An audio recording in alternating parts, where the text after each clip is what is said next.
بسم الله الرحمن الرحيم رب يسر ولا تعسر وتمم الخير وبك نستعين باب في فضل الكفل في الغزو. یہ باب جنگ سے غزوے سے لوٹنے کی فضیلت کے بیان میں ہے.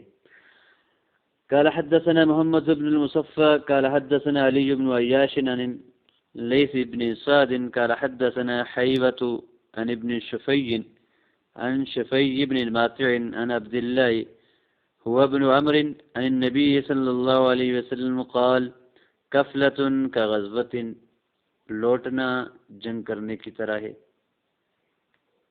الکفل والرجوع، کفل کہتے ہیں لوٹنے کو.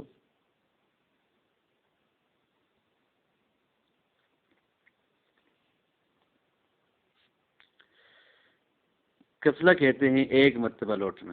المرہ من الکفول، مطلب یہ ہے کہ مجاہد کا جو اجر ہے جب وہ جنگ سے اپنے گھر کی طرف لوٹ رہا ہوتا ہے غزوے کے بعد، بالکل ایسا ہی اجر ہے جیسا وہ جہاد کی طرف جاتے اس کو اجر ملتا ہے.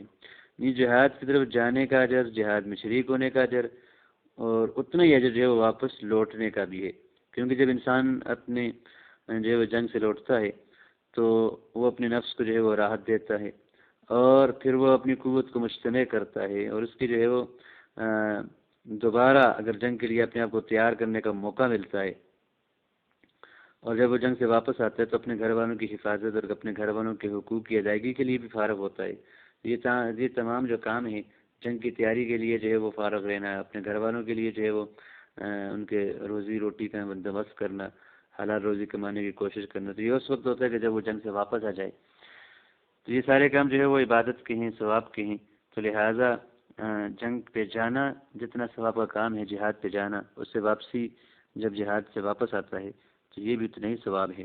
یہ واپسی جو ہے وہ بھاگنے کی شکل میں نہ ہو، پیٹھ دکھانے کی شکل میں نہ ہو.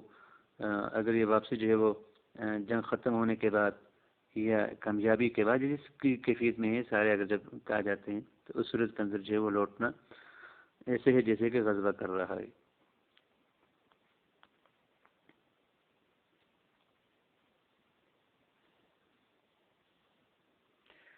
باب فضل قتال الروم علی غیرہ من الامم. یہ باب روم کے قتال کی دوسروں جو امتیں ہیں، دوسری جو قومیں ہیں ان پر فضیلت کا بیان میں. یعنی اہل کتاب سے جب قتال کرتے ہیں اس کا ثواب غیر اہل کتاب کے ساتھ قتال کرنے سے زیادہ ثواب کا ہے، زیادہ فضیلت والا ہے جہاد. قال حدثنا عبد الرحمن بن سلام قال اخبرنا حجاج بن محمد عن فرج بن فضالة عن عبد الخبير بن ثابت بن قيس بن شماس عن أبيه عن جده قال جاءت امرأة إلى النبي صلى الله عليه وسلم. فرماتے ہیں کہ نبی کریم صلی اللہ علیہ وسلم کے پاس ایک عورت آئی، يقال لها ام خلاد، جسے ام خلاد کہا جاتا تھا. وہی متنکبہ تن، اس حال میں کہ اس نے جو ہے وہ نقاب اوڑھ رکھا تھا، اور ایک نسخے کے اندر منتقبہ، متنکبہ متفاعل باب تفاعل سے، منتقبہ مفتعلہ باب افتعال سے بھی ہے. تسأل عن ابنها کہ جو اپنے بیٹے کے میں نے پوچھ رہی تھی، وہ مقتول مثال میں کہ وہ شہید کر دیا گیا تھا. فقال لها بعض اصحاب النبی صلی اللہ علیہ وسلم، تو اس سے جو ہے نبی پاک کے صحابہ میں سے کسی صحابی نے یہ کہا، جئت تسألین عن ابنک، آپ اپنے بیٹے کے بارے میں پوچھنے آئی ہیں، وانت متنکبہ، اور حال یہ ہے کہ آپ نقاب اوڑھے ہوئے ہیں. فقالت، تو اس عورت نے کہا، ان ارضع ابنی فلن ارضع حیائی، اگر مجھے میرے بیٹے کی وجہ سے مصیبت پہنچی ہے تو میں ہرگز اپنی حیا کی وجہ سے مصیبت میں نہیں پڑوں گی. فقال رسول اللہ صلی اللہ علیہ وسلم ابنک لہ اجر شہیدین، یہ پاک نے فرمایا کہ تیرے بیٹے کے لیے دو شہیدوں کا اجر ہے۔ قالت ولم ذاک یا رسول اللہ، تو کہنے لگی کہ اللہ کے رسول یہ ایسا کیوں ہے؟ قال لانہ قتلہ اہل الکتاب، آپ نے فرمایا کہ اس لیے کہ اس کو اہل کتاب نے قتل کیا ہے۔ اس حدیث کے اندر جو ہے وہ چند قابل تشریح باتیں۔ انت متنکبہ، صحابی نے جو ہے وہ تعجب کیا کہ تمہارا بیٹا شہید ہوا ہے اور تم شہید بیٹے کی خبر لینے آئی ہو، اور تم نے جو ہے اپنے کو خوب ڈھانپ رکھا ہے اور نقاب بھی اوڑھ رکھا ہے۔ حال یہ ہے کہ آپ کا جوان بیٹا شہید ہو گیا، تو آپ کو تو جو ہے وہ، آپ جب بیٹے کی مصیبت آپ کو پہنچی ہے تو ہونا یہ چاہیے کہ آپ کا سر ننگا ہوتا، آپ کا چہرہ کھلا ہوتا، جیسے کہ عادتاً ایسا ہوتا ہے مصیبت کے وقت آدمی کو احساس نہیں ہوتا۔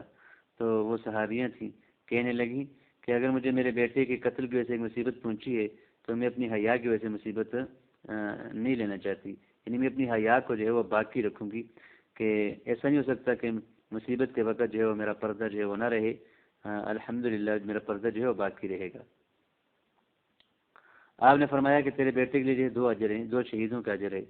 تو وجہ یہ بیان کی کہ اس لیے کہ اس کو جو ہے وہ شہید کیا ہے اہل کتاب نے، تو اس سے یہ پتہ چلتا ہے کہ اہل کتاب کے مقابلے میں جہاد کرنا باقی قوموں کے مقابلے میں جہاد کرنے سے زیادہ افضل ہے۔ اس لیے جو ہے وہ ویسے اگر شہید ہوتا تو ایک ہی شہید کا جواب ملتا، یہاں پر جو ہے وہ ان کو 2 آدمیوں کے بقدر، 2 شہیدوں کے بقدر جو ہے وہ ثواب ملا۔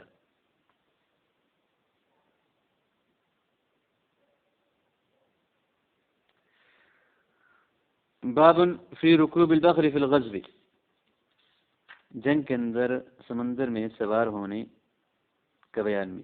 قال حدثنا سعید بن منصور قال حدثنا اسماعیل بن زکریا عن مطرف عن بشر عن ابي عبد الله عن بشر بن مسلم عن عبد الله بن عمرو قال قال رسول الله صلى الله عليه وسلم لا يركب البحر الا حاج او مؤتمر او غاز في سبيل الله فان تحت البحر نارا وتحت النار بحر۔ آپ نے فرمایا کہ سمندر میں سوار نہ ہو مگر کوئی حاجی یا کوئی عمرے والا یا جو اللہ کے راستے میں جہاد کرنے والا ہے، اس لیے کہ سمندر کے نیچے آگ ہے اور آگ کے نیچے سمندر ہے۔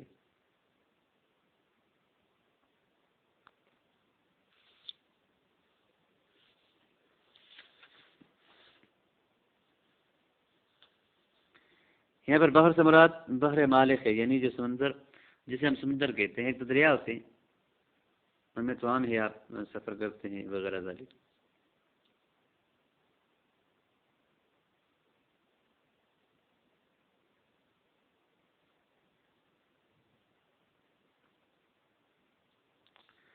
اس حدیث کا واضح مطلب یہ ہے کہ متبادر معنی یہ ہے کہ سمندر کے اندر جو ہے وہ غیر ضروری سفر نہیں کرنا چاہیے۔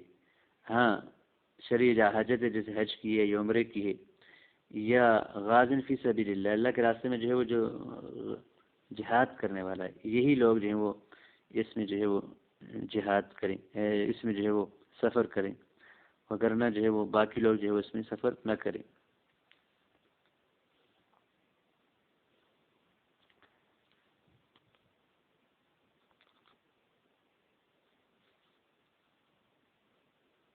بعض حضرات نے یہ کہا کہ سمندر جو ہے یہ ترک حج کے لیے عذر ہے، لیکن اس حدیث میں جو ہے وہ اس بات کا رد ہے کہ یہاں پر تو یہ ہے کہ اگر سمندر آ جائے تو آپ حاجی کو جو ہے وہ سمندر کو پار کر کے حج کرنا چاہیے اگر اس طرح کے وسائل ہیں۔ اور اس میں جو ہے وہ صحیح بات یہ ہے کہ اگر سمندر راستے میں آ جائے تو کیا حج فرض ہوگا یا نہیں ہوگا؟ تو ایک تو یہ کہا گیا کہ یہ سمندر جو ہے وہ وجوب سے مانے ہے، صحیح یہ ہے کہ یہ سمندر بر ہی کی طرح ہے، اگر اس میں جو ہے وہ غالب جو ہے وہ سلامتی ہو تو حج واجب ہوگا، اگر سلامتی واجب نہ ہو تو حج فرض نہیں ہوگا۔ بالکل ایسے جیسے کہ جو ہے وہ خشکی میں اگر راستہ پرامن نہ ہو تو حج واجب، حج کی فرضیت ساقط ہو جاتی ہے جب تک جو ہے وہ امان حاصل نہ ہو جائے، امن حاصل نہ ہو جائے۔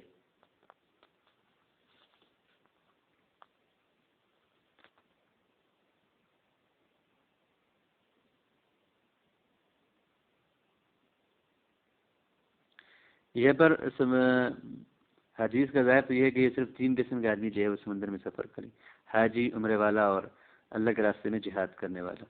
لیکن یہاں پر جو معتمر کی بات ہے تو عمرہ کرنا تو فرض نہیں ہوتا، عمرہ ایک نفلی عبادت ہے، سنت ہے۔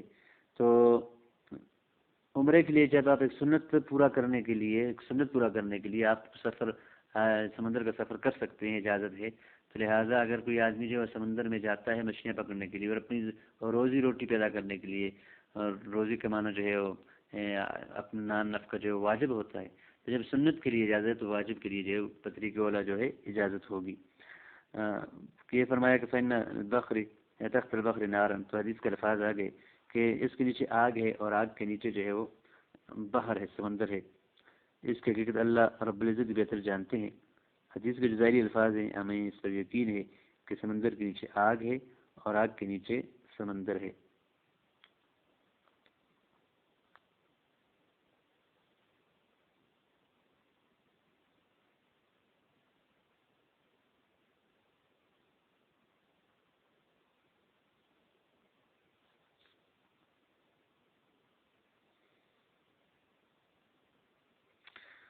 قال حدثنا سليمان بن داود العتكي قال حدثنا حماد يعني بن زيد عن يحيى بن سعيد عن محمد بن يحيى عن حبان عن انس بن مالك قال حدثني ام حرام بنت ملحان اخت ام سليم ان رسول الله صلى الله عليه وسلم قالت نام عندهم فاستيقظ وهو يضحك، فرماتی میری پاک ان کے پاس سوئی، پھر جاگ گئے اس حال میں کہ آپ مسکرا رہے تھے، ہنس رہے تھے۔ قالت، کہتی ہے میں نے فقلت یا رسول اللہ ما اضحکک، کہتی میں نے عرض کیا کہ اللہ کے رسول آپ کو کس چیز نے ہنسایا؟ قال رأيت قوما ممن يركب ظهر هذا البحر، میں نے کچھ لوگوں کو دیکھا ان لوگوں میں سے کہ جو اس سمندر کی پیٹھ پہ سوار ہوتے ہیں، کالملوک علی الاسرۃ، جیسے وہ بادشاہ ہوں سریروں پہ بیٹھے، چارپائیوں پہ، تختوں میں بیٹھے بادشاہ ہوں۔ قالت قلت، تو میں نے عرض کیا یا رسول اللہ ادعو اللہ ان یجعلنی منہم، اب اللہ سے دعا کیجئے کہ اللہ مجھے بھی ان میں سے کر دے۔ قال فانک منہم، تو آپ نے فرمایا کہ تو بھی انہی میں سے ہے۔ قالت، کہتی ہے ثم نام، پھر آپ سوئے، فاستيقظ، پھر آپ جاگے، وہ یضحک، کے سال میں کہ آپ جو ہے وہ مسکرا رہے تھے، ہنس رہے تھے۔ قالت قل فقلت یا رسول اللہ ما اضحکک، تو میں نے عرض کیا اللہ کے رسول آپ کو کس چیز نے ہنسایا؟ فقال مثل مقالته، آپ نے پہلی بات کی طرح بات کی۔ قلت یا رسول اللہ ادعو اللہ ان یجعلنی منہم، اللہ کے رسول آپ دعا کیجئے نا کہ مجھے بھی اللہ ان میں سے بنا دے۔ قالت، تو آپ نے فرمایا انت من الاولین، تو پہلوں میں سے ہے۔ قال فتزوج عبادہ بن صامت، کہتے ہیں کہ ان سے شادی کی، عبادہ بن صامت سے، جن ام سلیم سے شادی کی، ام سلیم نہیں بلکہ ملحان بنت ملحان، ام حرام بنت ملحان اخت ام سلیم کی جو بہن تھی ام حرام، ان سے شادی کی عبادہ بن صامت نے۔ فغزا فی البحر، تو انہوں نے جو وہ غزوہ کیا سمندر میں۔ فحملها معه، انہیں اپنے ساتھ اٹھا کے لے گئے۔ فلما رجع، پھر جب وہ لوٹے، قربت لها بغلۃ لترکبها، ان کے قریب جو ہے وہ ایک بغلہ کی گئی، اونٹنی، بغلہ جو خچر، تاکہ اس پہ سوار ہوں۔ فسرعتها فاندکت عنقها فماتت عنقها، تو اس نے جو ہے وہ انہیں گرا دیا اور ان کی گردن ٹوٹ گئی اور وہ جو ہے وہیں پہ مر گئی، شہید ہو گئی۔ یہ حضرت ام حرام بنت ملحان کی بات ہو رہی ہے۔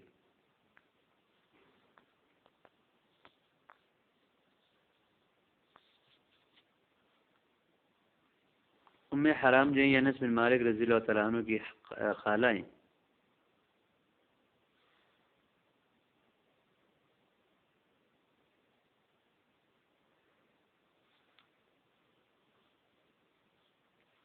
یہاں پر لفظ جو تھا کہ قال رأيت قوما ممن قال ما اضحكك، قالت نام ويضحك،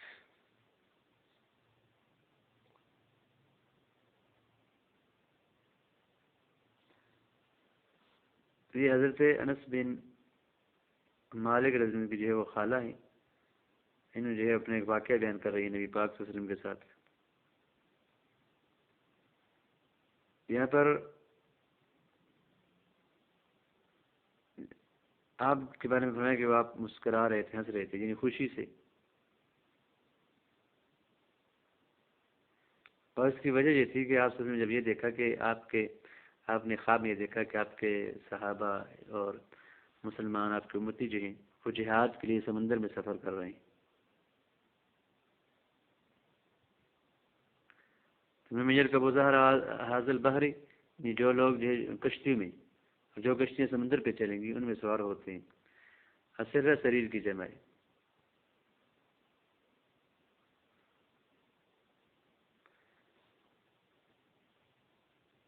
تو ان کی کیفیت ایسی جیسے کہ جو ہے بادشاہ اپنی بیٹھے ہوں اپنی جو ہے وہ تخت پر، جس طرح کی ان کی کیفیت تھی. اور پھر ہمیں حرام یہ سمجھ گئی کہ یہ بہت بڑی فضل کی بات ہے، تو دعا کروائی کہ میرے لیے دعا کیجیے کہ میں بھی ان میں سے ہوں. تو آپ نے فرمایا کہ ٹھیک ہے تم انہیں میں سے ہو. دوبارہ پھر جب خواب دیکھا تو کہا پھر دعا کیجیے، تو کہا تم تو پہلے میں سے ہو. تو اس کا مطلب یہ ہے کہ پہلے جو خواب دیکھی آپ صلی اللہ علیہ وسلم نے اس میں اور لوگ دکھائے گئے، دوسری خواب میں اور لوگ دکھائے گئے. اور جب یہ مر گئیں حضرت ام حرام، تو یہ اللہ کے راستے میں مری تھی. نبی پاک نے فرمایا کہ من قتل فی سبیل اللہ فهو شہید ومن مات فی سبیل اللہ فهو شہید. اللہ کے راستے میں جو قتل ہو وہ بھی شہید، جو اپنی موت مرے وہ بھی شہید. تو انہیں اللہ نے شہادت کا جو ہے وہ رتبہ دے دیا. کہتے کہ ام حرام جی یہ قبرص کے مقام پہ جو ہے وہ ان کا انتقال ہوا تھا.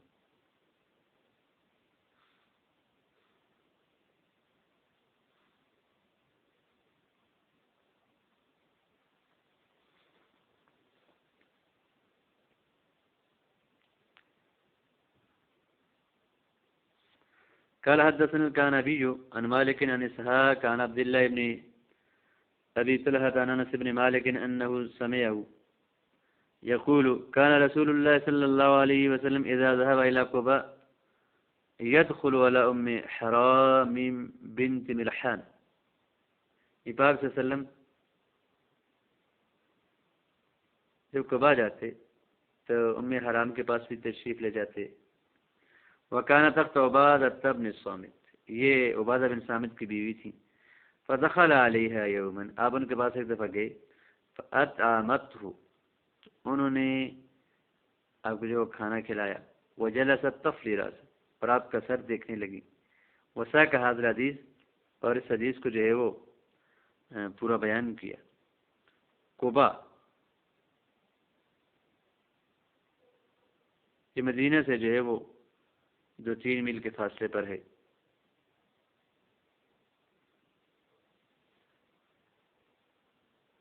تفسیرات ضرب یضرب سے ہے، یہ تفتش راسہ کہ سر کو دیکھ رہی تھی، اس میں سے جو ہے وہ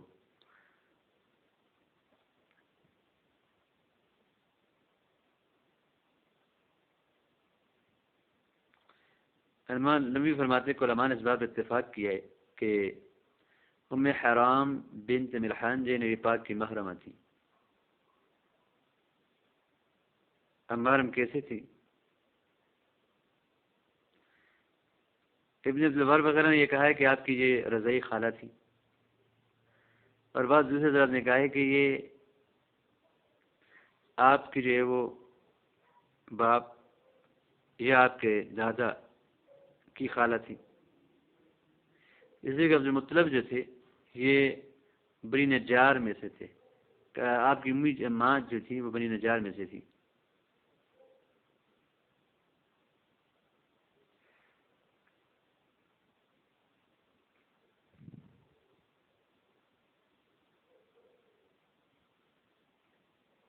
وقال ابو داود وماتت بنت ملحان بقبرص. ابو تو جب یہ آپ کی محرم سے لیا، انہوں نے آپ کا سر دیکھا، خالہ تھی آپ کی، آپ کے والد یا آپ کے دادا کی خالہ تھی. اس بات پہ اتفاق ہے کہ محرم تھی، لیکن محرم کیسے تھی تو اس میں آگے اختلاف ہے. ابو داؤد کہتے ہیں کہ آپ قبرص کے اندر آپ کا انتقال ہوا.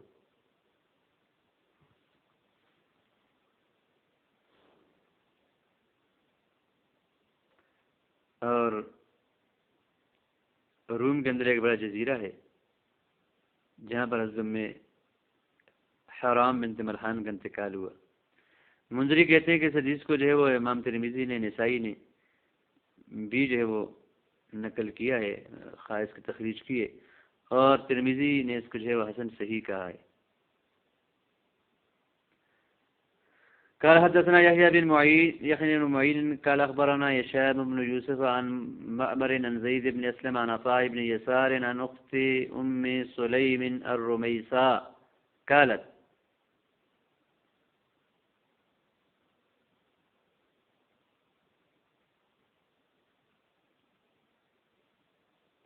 رمیسہ سے مراد ام حرمان ام حرام ہے. نام النبي صلى الله عليه وسلم فاستيقظ وكانت تغسل راسه فاستيقظ ويضحك فقال يا رسول الله اتضحك من راسي. آپ جب جاگے تو ام حرام جو ہے اپنا سر دھو رہی تھی، تو آپ اٹھے تو آپ ہنس رہے تھے، تو وہ کہنے لگے کہ آپ میرے سر سے ہنس رہے ہیں. قال لا وساك هذا الخبر يزيد بينقص، تو یہ خبر بیان کی اس میں کچھ تھوڑی بہت کمی جاتی کے ساتھ. قال ابو داود الرمیساء اخت ام سلیم من الرضاء، الرمیساء جو ہیں یہ ام سلیم کی رضائی بہن تھی.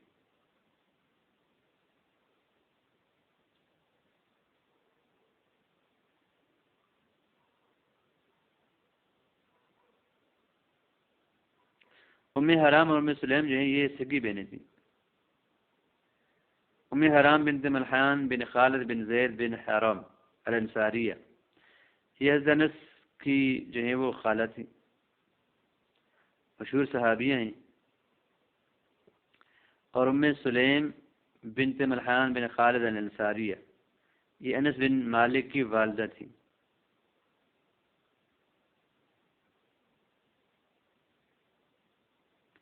اور یہ اپنی کنیت ام سلیم کے نام سے مشہور تھی اور بڑی فاضل صحابیاں تھیں.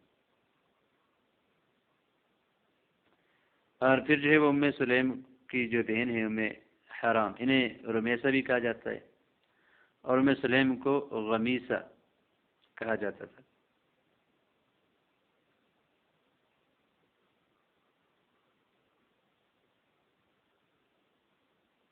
یہاں پر جو علامہ امام ابو داؤد کہتے ہیں کہ رمیسہ اخت ام سلیم من الرضاء، یہ صحیح نہیں ہے، یہ درست سگی بہنیں تھیں.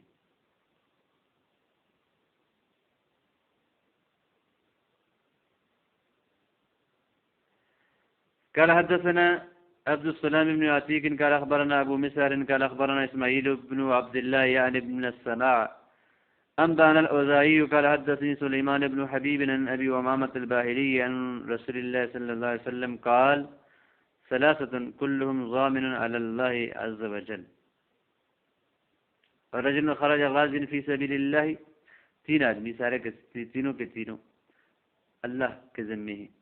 ایک تو آدمی جو نکلے اللہ کے راستے میں جہاد کرنے کے ارادے سے، فضامن اللہ حتی یتوفاہ فیدخل الجنہ، تو اللہ کے زمان میں ہے یہاں تک کہ وہ اللہ سے جو ہے وہ موت دیتے پھر اسے جنت میں داخل کر دے. او یردہ بما نال من اجر و غنیمت، یا اللہ یا جو ہے وہ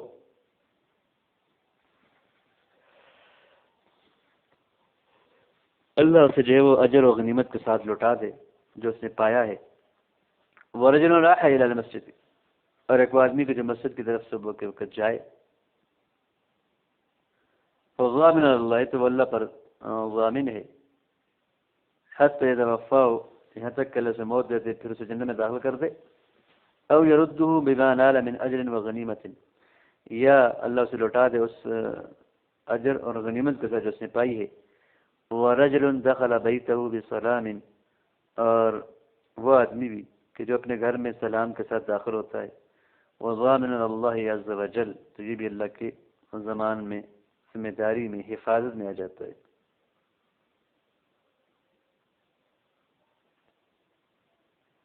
معنی ہے کہ ضامن کا معنی مضمون علی اللہ، یا پر فاعل جو ہے مفعول کے معنی میں ہے، جیسے اللہ کا قول ہے فی عیشۃ راضیہ ای مرضیہ، تو اللہ کی زمان میں آ جاتا ہے، اللہ کی ذمہ داری میں آ جاتا ہے۔ کلہم معنی یرید کل واحد میں، کل واحد ان میں سے ہر ایک۔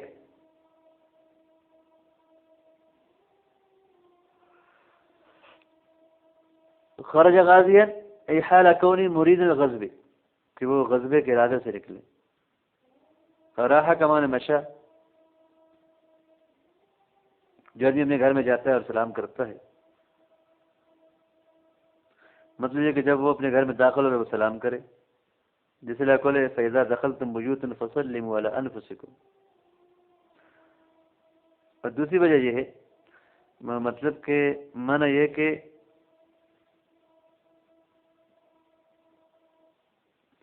کہ وہ اپنے گھر میں جب داخل ہو تو سلامتی کے ساتھ وہاں پر سلامتی کو لازم رکھے، اور اپنے گھر کے اندر رہے اور سلامتی میں رہے گا، باہر زیادہ لوگوں میں سے اختلاط نہ کرے۔ پہلا معنی زیادہ متبادر ہے۔ علامہ منذری کہتے ہیں کہ اس حدیث کو بخاری، مسلم اور نسائی نے اس کی تخریج کی ہے۔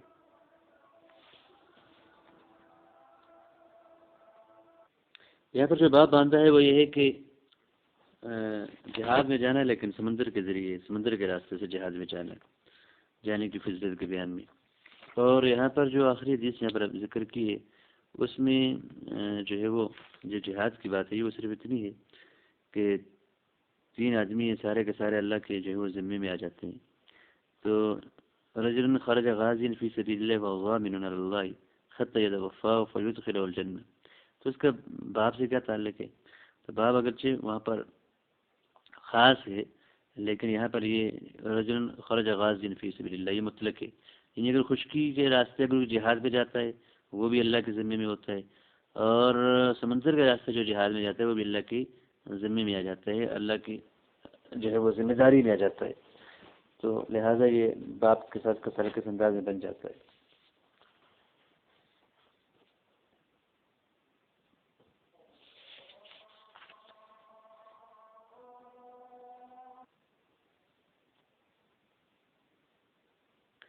باب الفضل من قتل کافرا، اس آدمی کی فضیلت کے بیان میں جو کسی کافر کو قتل کرے۔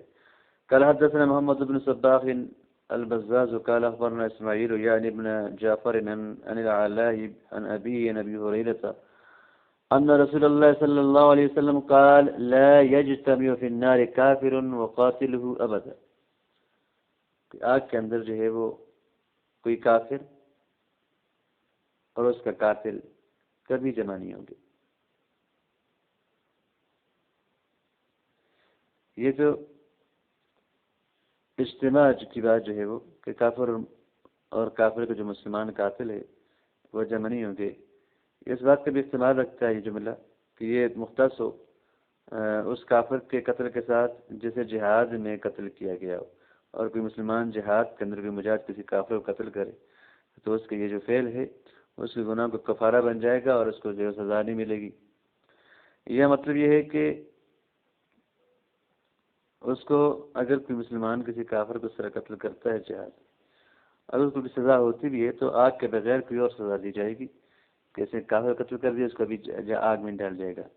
یا مطلب یہ ہے کہ اگر آگ کے اندر بھی کسی مسلمان کو جس نے کافر کو قتل کیا ہے، کافر سے مراد جو غیر معصوم الدم ہو، ایسے کافر کو قتل کیا ہے، تو اب جمع نہ ہونے کا مطلب یہ بھی ہو سکتا ہے کہ وہ ایک جگہ میں ان کو عذاب نہیں دیا جائے گا، مسلمان کسی اور جگہ میں اور کافر کسی اور جگہ میں۔ باب فی حرمت نساء المجاہدین۔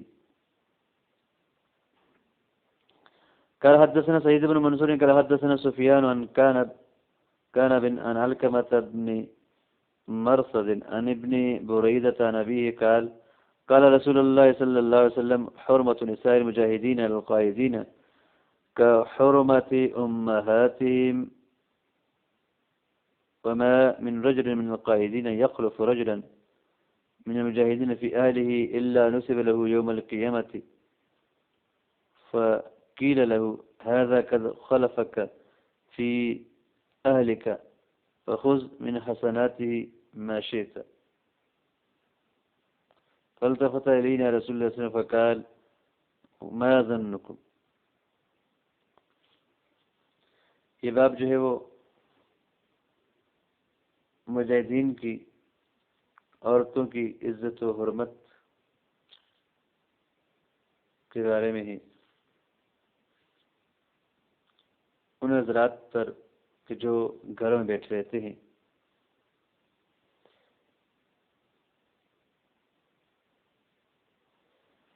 یعنی جہاد سے ہٹ کے جو لوگ گھروں میں بیٹھتے ہیں. حرمت النساء مجاہدین القائدین، مجاہدین کی بیوی کی جو حرمت ہے القائدین جہاد سے رک کر اپنے گھروں میں بیٹھنے والوں پر ایسے ہے جیسے کہ ان کی ماؤں کی حرمت ہے. اللہ نبی فرماتے ہیں کہ یہ دو چیزوں میں ہے کہ جس طرح ماں کی طرف جو ہے وہ گندی نظر ڈالنا یا گندے خیالات اس کی طرف کرنا یا اس کی طرف جو ہے ان کے بہتر حرام ہے، اس طرح جو ہے وہ ان عورتوں کی طرف بھی اس طرح کی جو ہے وہ کوشش حرام ہوگی.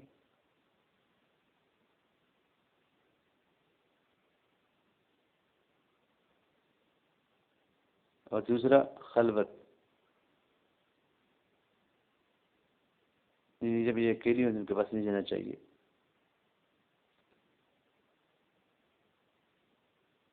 یخلف، خلف یخلف،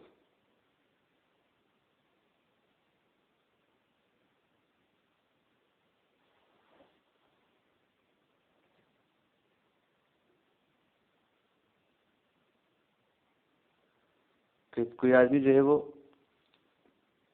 جب مجاہد جہاد پہ گیا، اس کے پیچھے بچے ہیں، بیوی بچے ہیں، تو یخلف رجلا من المجاہدین فی آلہ، مجاہدین میں سے جو ہے وہ کسی مجاہدین کے جو ہے وہ گھر والوں، اس کے گھر والوں میں کسی آدمی کا جو خلیفہ بن جاتا ہے، اس کے پیچھے اس کا نائب بن جاتا ہے، ان کی قضاء حاجات کرنے کے لیے. اور نائب بننے کے بعد وہ کوئی خیانت کرتا ہے، تو ایسا آدمی اگر اس طرح کوئی خیانت کرتا ہے تو اس کو جو ہے الا نصب له یوم القیامت، اسے جو ہے وہ خائن کو اس آدمی کے لیے کھڑا کیا جائے گا، اس لیے کہ جس نے غازی کی پیٹھ پیچھے جو ہے وہ سوء خلافت کی ہے، نیابت کے اندر جو ہے وہ زیادتی کی. اور پھر یہ کہا جائے گا کہ تم اس خائن کے نیکی جتنی نیکی لینا چاہتے ہو لے سکتے ہو. فما ظنکم ایو، کہ تمہارا کیا گمان ہے کہ کیا یہ آدمی جو غازی اس کے لیے کچھ چھوڑے گا؟ ما تظنون فی رغبت فی اخذ حسناتہ، اب اس آدمی کی اس کی نیکیاں لینے کی رغبت کتنی زیادہ ہوگی. اس حدیث کو جو ہے وہ امام مسلم اور نسائی نے جو ہے وہ ذکر کیا ہے. بابن فی سریت تخفق اخفاق سے معنی یہ ہے کہ جہاد کرنا اور کچھ بھی غنیمت نہ لینا. لغت کہتے ہیں اخفاق یہ ہے کہ یغزو فلا یغنم شیئا، کہ وہ جہاد تو کرے لیکن کوئی غنیمت نہ ملے. ہر طالب حاجت جب اسے اس کی حاجت حاصل نہ ہو تو کہتے کہ اخفق، اور شکار کرنے کے لیے جانے والے شکاری کو کہا جاتا ہے اخفق الصائد، جب اس کو شکار نہ ملے. سریہ جو ہے وہ جیش کا ایک ٹکڑا جو جہاد کے لیے بھیجا جاتا ہے. قال حدثنا عبید اللہ ابن عمر ابن میسرة قال اخبرنا عبد الله ابن يزيد قال اخبرنا حيوة وابن لهية قال اخبرنا ابو هاني الخولاني انه سمع ابا عبد الرحمن الحبلي لي يقول سمعت عبد الله بن عمرو يقول قال رسول الله صلى الله عليه وسلم ما من غازية تغزو في سبيل الله فيصيبون غنيمة إلا تعجلوا ثلثي أجرهم من الآخرة. کوئی بھی جماعت غزوہ کرنے والی اس لیے کہ جو اللہ کے راستے میں جہاد کرے پھر انہیں جو ہے وہ غنیمت ملے، مگر یہ کہ وہ اپنے آخرت کے اجر میں سے 2 ثلث جلدی لے لیتے ہیں. وَيَبْقَى لَهُمُ الثُّلُثُ، اور ان کے لیے تیسرا حصہ رہ جاتا ہے. فَإِن لَّمْ يُصِيبُوا غَنِيمَةً، پس اگر انہیں غنیمت نہ ملے تَمَّ لَهُمْ أَجْرُهُمْ، تو انہیں ان کا اجر پورا پورا ملتا ہے. یہ جب جہاد کرتا ہے جب اسے غنیمت مل جاتی ہے تو جہاد کے جو اجر ہے وہ 3 حصے، 2 حصے تو اس کو دنیا میں مل گیا، اب آخرت کے لیے صرف 1 حصہ باقی بچتا ہے. لیکن اگر کسی غزوے میں جانے والوں کو غنیمت نہیں ملتی تو ان کا جو جہاد کا جو اجر ہے وہ پورا کا پورا ان کے لیے آخرت کے لیے باقی بچ جاتا ہے کہ دنیا میں انہوں نے اس میں سے کچھ بھی وصول نہیں کیا ہوتا. تو بابن فی السریۃ تخفق، ایسا سریہ کہ جس کے اندر جو ہے وہ مجاہدین خالی ہاتھ لوٹیں.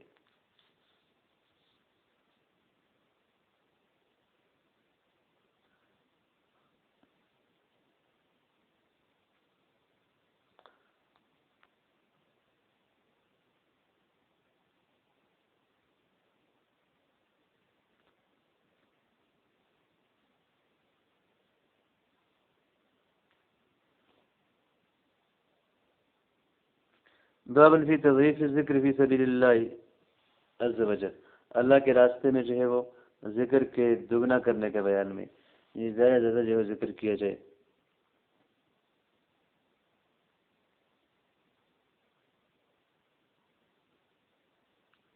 قال حدثنا احمد بن عمرو بن السرخ قال اخبرنا ابن وهب عن يحيى بن ايوب وسعيد بن ابي ايوب عن زبان بن قائد عن سعد بن معاذ عن ابيه قال قال رسول الله صلى الله عليه وسلم ان الصلاة والصيام والذكر يضاعف، بے شک نماز اور روزہ اور ذکر یہ دگنا کر دیا جاتا ہے. تو ضعف على النفقة في سبيل الله عز وجل ب700 اضافا،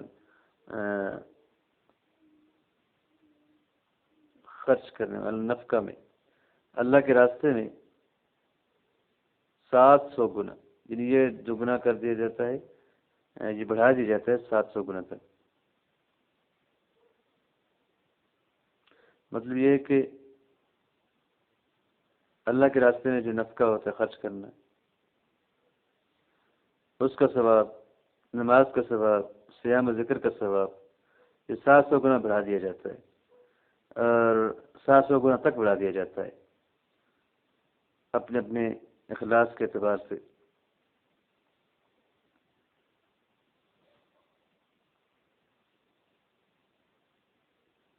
جب اللہ کے راستے میں یہ کام کیجیے تو بڑھ جاتے ہیں. بابن فی من مات غازیا، اس آدمی کے بیان میں جو غازی ہو کے مرے. قال حدثنا عبد الوهاب بن نجدة اخبرنا بقية بن وليد عن ابن ثوبان عن ابيه يرد الى مكحول الى عبد الرحمن بن غنم الاشعري ان ابا مالك الاشعري قال سمعت رسول الله صلى الله عليه وسلم يقول من فصل في سبيل الله عز وجل فمات او قتل فهو شهيد. فصل جو اپنے گھر سے نکلا، جیسے اللہ کا قول ہے فلما فصل طالوت بالجنود، جو اللہ کے گھر سے جہاد میں نکلا پھر وہ مر گیا یا وہ شہید کیا گیا، قتل کیا گیا تو وہ شہید ہے. او وکسہ فرسہ او بعیرہ، وکسہ ای سرعہ فدک عنقہ، یا اسے جو ہے وہ گھوڑے یا اس کے اونٹ نے جو ہے وہ گرا دیا. او لدغتہ عامہ، یا اسے جو ہے وہ کسی کیڑے مکوڑے نے، کسی حام نے، کسی یعنی زہر والی چیزوں میں سے سانپ عقرب وغیرہ نے سے کاٹ لیا. او ما تلا فراشی، اپنی وہ بستر میں مر گیا. او بأي حتف شاء اللہ، یا وہ کسی بھی طرح کی ہلاکت میں آ گیا جو اللہ نے چاہی، فإنه شہید وإن له الجنہ، تو وہ شہید ہے اور اس کے لیے جو ہے وہ جنت ہے۔ اللہ پاک سب کو جو ہے جہاد سے محبت اور جہاد کرنے کی توفیق عطا کرے۔